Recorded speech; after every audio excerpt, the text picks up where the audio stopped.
Welcome to Weapons Wednesday, the only show on the internet actively trying to get me on some FBI most wanted list. But I gotta say, I love every second of it. Today we're going over some gear that really nails that point home with some battle gear that is absolutely ready for combat. Like I'm talking apocalypse level combat. So if you're just excited as I am, make sure to like this video and subscribe to the channel because that would be awesome.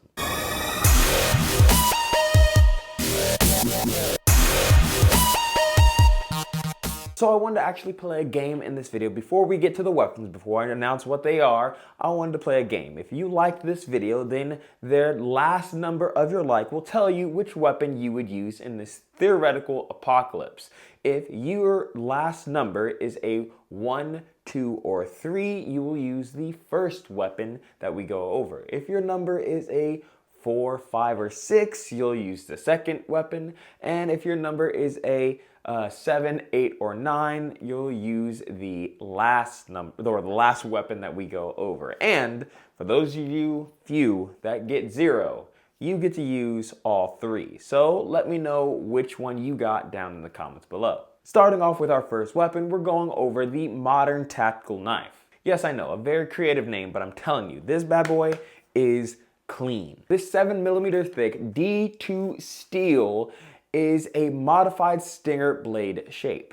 Completely full tang, as you can see here, the metal literally goes straight through the knife with a satin stone wood finish. And this blade comes out of the box extremely sharp and with an incredible tip ready to use, which is one of my favorite things about the weapons at KarateMart. 9 times out of 10, the weapons come out the box ready to use. Like, of course, you can always sharpen them more or dull them down for whatever purposes you have for them. But the fact that they come out the box ready to use, just ready to go, is awesome. I really like the design of this handle though. It's a black texture G10 composite, which I've never seen this design on a knife before. It's literally the first time I've witnessed this design on a knife. I've seen it in pictures and stuff, but this is the first one I've actually been able to hold. And my concern was that it would feel weird in my hand, but it really doesn't. It really just fits in my hand smooth, and I feel like I'm really just in control of the knife as I want to use it. As for the specs, this bad boy comes in at 11 whole ounces with an overall length of 10.5 inches. 5.5 of those inches being the blade. I mean, the size and weight is really perfect for not only a utility knife, but a combat knife. It's just really clean to use. It feels comfortable. It feels just right. I don't know how to explain it. It just feels right when you're holding it. And that's kind of what the other people that I've let check this out have said. It just feels good. And the black fitted custom leather sheath also feels really good. I mean, I just love the feeling of leather in my sheaths. Not enough weapons go all out and use leather sheaths, so when they do, I'm just a fan. And the fact that it's a custom fit means that it fits nice and snug for this weapon and has no problem falling out, which makes it perfect because you can attach it to your belt and do your rolls, do your movements, climb your trees, do whatever the apocalyptic things you need to do are, and still come out, with your knife. And with a nice simple button snap, you can have it ready to go for whatever needs you have it, whatever uses you need to use it for. Ooh, man, this bad boy right here, is going in my bug out bag, that's for sure. For our knife, this is a hefty knife, let me tell you. And I know I said this earlier, but it really is quite the hefty knife. And I'm sorry if you could hear the car sounds driving past. I can't really help that, but we're gonna try and hope the mic is picking up sound pretty well. What we're going to do for our knife test is we're actually going to test it out, how easy it is to cut this limit and how clean the cut is afterwards. Now, I'm not a professional chef or anything, but I've cut my fair share of lemons in my day. And so we're going to see how nice this cut is. Ooh, so it's really interesting. That cut is really easy and clean up until you hit the grooves, and then you'll have to put a little bit more pressure in to get that nice cut. But as long as you're cutting something before you get into those grooves that you see on the knife there, it's really easy to get a nice clean cut with really really excellent lines that are straight, like literally on the level of some kitchen knives that I've seen at restaurants that I've worked in. And again, it's just holding it down, applying some pressure, and getting a really, really nice cut that holds the line really, really well. And in no time, you have your orange slice for whatever you need it for in the wild. This wouldn't be a Fruit Ninja segment if I didn't save at least one to toss and cut midair. We're gonna see how easy this happens, if I can actually cut through it midair, or if what I think is gonna happen is gonna cut halfway and that wedge is gonna really push it away from us, which we're gonna see what happens, depending on how many times this takes us to happen. Ooh, okay. So I was wrong. The wedge actually sent the top side flying way past my friend over there. And the cut, as you can see for yourself, again, really clean, no serrated edges or messed up edges or anything. It's just a really, really clean cut. So this knife is actually even better than I thought, and that was the first take. So boom, a win's a win, guys. A win's a win. Now for our second one, I have to make a statement. Like, obviously, with all of the weapons you see on this channel, make sure to check your local laws, right? Some weapons are legal in places where in other places they would be completely against the law. And in fact, some weapons are legal but not for self-defense, and other places have weapons that are just completely good for whatever you want to use it for, pretty much. And so make sure to check your local laws. However, for this one, that doubles, and I am even more thankful that I live in Texas, because the Damascus spiral blade dagger is a force to be reckoned with, let me tell you. Coming in at an overall 10-inch long dagger, with 5 of that being a triple spiral blade, circling around, ready to just carve out and literally drill out holes of any, attacker or would-be attacker. When I tell you this is for dealing some serious, unavoidable damage, I mean it. The actual type of knife this is causes wounds that are incredibly difficult to patch up. In fact, depending on where the wound was inflicted, even doctors in a hospital with all the equipment would have a hard time fixing this wound, and that's why it's illegal in a lot of places. Not all places, again, gotta love living in Texas, but it is illegal in a lot of places, which is why I stress making sure that you go through and actually check your local laws to make sure everything's on the up and up, because we gotta be on the up and up. And I mean, you just gotta love the Damascus steel construction. It looks like something like you would see in a movie, where you would see like some ancient weapon by the Greeks that some adventurer found or something like that. That's what it feels like having this in your hand. And the fact that it comes in a nice leather sheath. Again, I love it when weapons they go the extra mile to be put in leather sheaths, because you can strap this again to your belt and be ready to go at a moment's notice for any self-defense purpose. The edges aren't incredibly sharp. You can grab this end of the knife. That's not the point of it. It's not necessarily a knife. This is specifically a dagger meant for penetrating. So if you're looking for a knife, like to cut things, then we have the last weapon. But just keep in mind that it's not intended to be sharp. It's intended to poke holes in things, and it's really, really good at it. Oh, this one might be my favorite. I'm not gonna lie. I don't know. You tell me what your favorite is down in the comments, but I don't know. This one's pretty cool. So with our nice corkscrew of a dagger, we're gonna stab into this vegetable, this papaya. It's a papaya for those that want to know. But I really want to use this moment to showcase that kind of wound that I was talking about, that actually basically does corkscrew in to your opponent or to your attacker and do damage that is incredibly difficult to heal in any way. And so what we're gonna do is I'm just gonna stab this papaya, and we're gonna take a look and see what happens. I've actually never stabbed anything with this knife yet, so this will be the first time on camera. Here we go. Oh, if you notice, it actually curved. Like as it was driving in, it curved in. And I don't know if that's because the inside of a papaya, but whoo,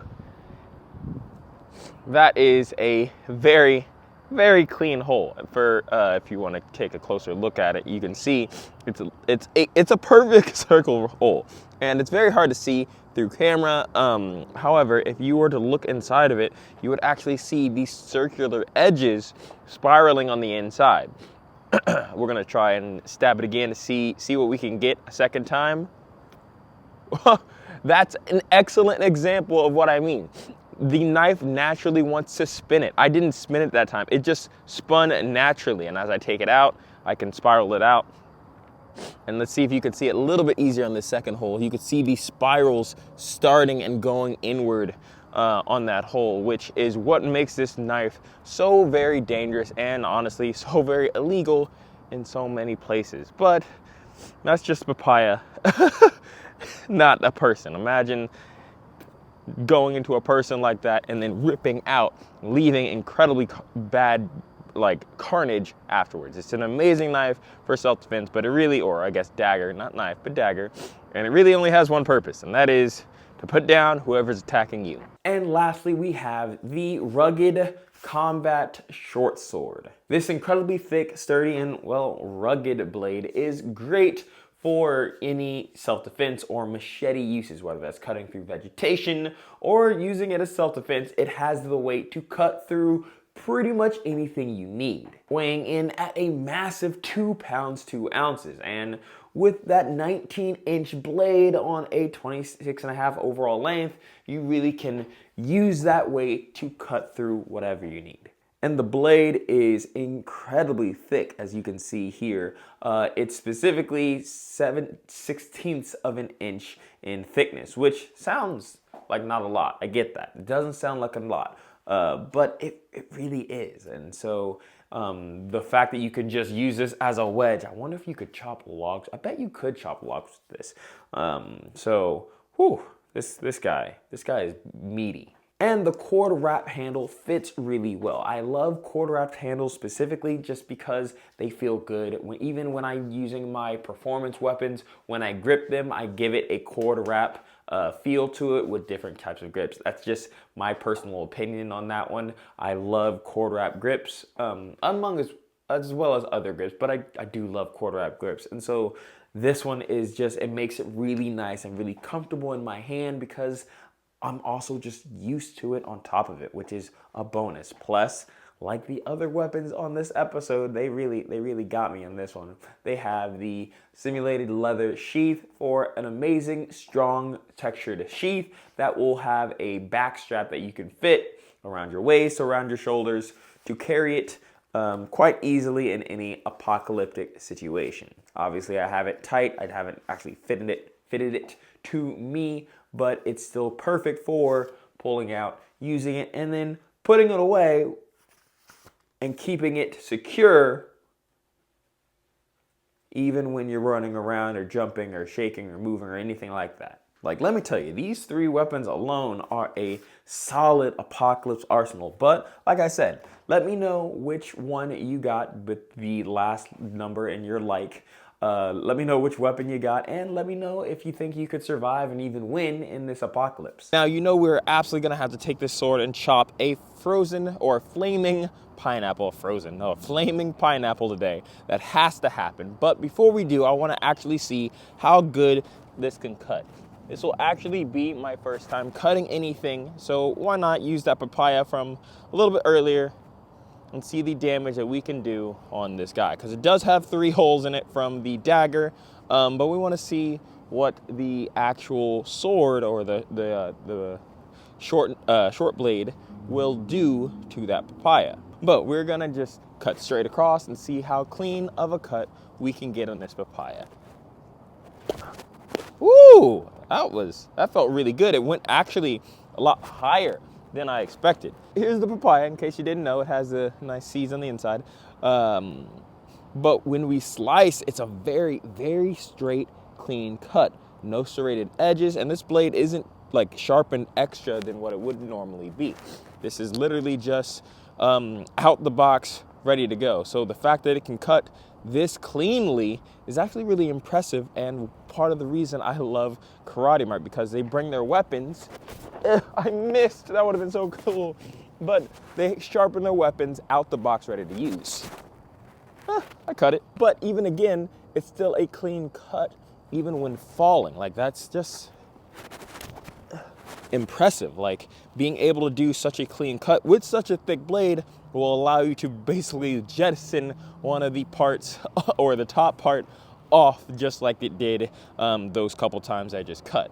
Let's get out the flaming pineapple. I keep saying frozen, I don't know why, but let's get out the flaming pineapple. All right, so now we have the flaming pineapple all primed. And for those of you that don't know, that want to not try this at home for sure, because it's very dangerous. But if you do fire spinning, which I have trained in, and have fire safety, which I've trained in, a lot of people will use fruit for flaming targets. However, the reason I use pineapples is because the leaves will hold the fuel in it very well, so that when it goes up, it will stay on fire a lot longer than other fruits like watermelon, which the fuel will just fall off of. But without further ado, if we can get it lit, we'll get the pineapple cooking.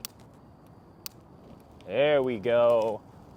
A nice solid cook here. Let's see what we get.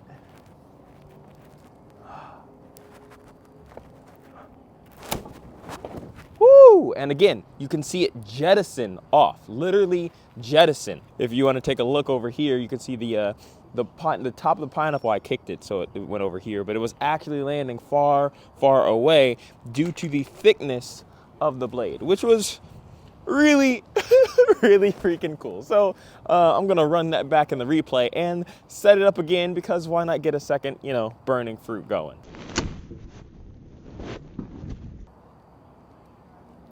Oh yeah, here we go. Yeah, buddy.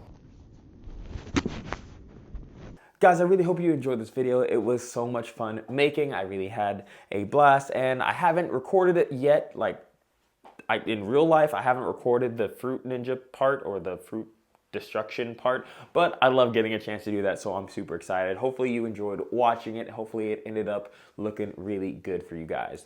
But if you want to keep up with me and all the things that I do, definitely keep track on the socials like TikTok, Instagram, all that stuff. I am Modern Ninja on all of it, so if you're interested in keeping up with me, by all means, go for it. I just did a Ninja Turtle video not too long ago that you guys might be interested in, because I know I started martial arts when I was 6 because I wanted to be a Ninja Turtle. And if I'm not the only one, you might want to check out my channel. But with that out of the way, guys, regardless of whether you see me on other channels or other social media, I will absolutely see you Weapons Wednesday.